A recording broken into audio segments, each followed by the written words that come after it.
అర్జునుడు హస్తినాపుర రాకుమారుడు. అర్జునుని తండ్రి పాండు మహారాజు రాజ్యాన్ని త్యజించారు. అప్పుడు వారి పెద్దన్నగారు ధృతరాష్ట్ర మహారాజుని కార్యనిర్వాహక రాజుగా నియమించారు.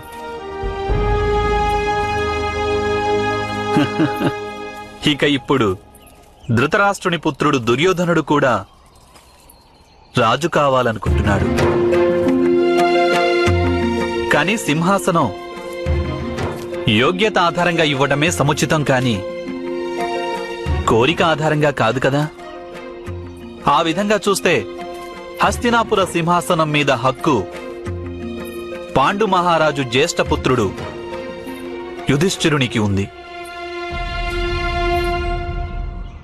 ఇక యుధిష్ఠిరుణ్ణి యువరాజుగా నియమించినప్పుడు